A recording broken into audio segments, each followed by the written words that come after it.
ভাড়াটিয়া এক ছাত্রীর সঙ্গে ভবনের নিরাপত্তা রক্ষীর বাগবিতণ্ডার জেরে শিক্ষার্থীদের সঙ্গে গ্রামবাসীর সংঘর্ষের সূত্রপাত হয়। এ সময় মাইকে ঘোষণা দিয়ে মধ্যরাতে হামলায় জড়ায় স্থানীয়রা, এতে আহত হয় অর্ধশতাধিক। এই ঘটনার উত্তেজনা থাকে সকাল অবধি।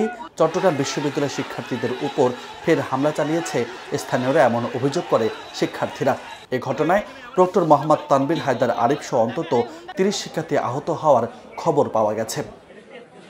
এদিকে রাজশাহী বিশ্ববিদ্যালয়ের কেন্দ্রীয় ছাত্র সংসদের নির্বাচনে ভোটার তালিকায় প্রথম বর্ষের শিক্ষার্থীদের অন্তর্ভুক্ত করার দাবিতে রাকসু কার্যালয়ে তালা দিয়ে অবস্থান কর্মসূচি পালন করছে শাখা জাতীয়তাবাদী ছাত্র দল।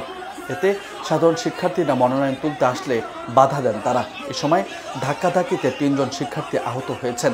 আহতদের রাবি মেডিকেল কলেজ হাসপাতালে পাঠানো হয়েছে।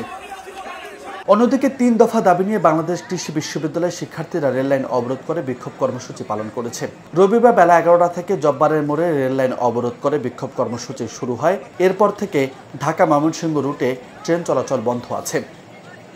কৃষি অনুষদের আন্দোলনরত শিক্ষার্থীরা জানিয়েছেন, বিএডিসি সহ সকল গবেষণা প্রতিষ্ঠানে কৃষিবিদদের জন্য ১০ম গ্রেড উন্মুক্ত রাখতে হবে। নিয়োগ ছাড়া ৯ম গ্রেডে পদোন্নতি দেওয়া যাবে না।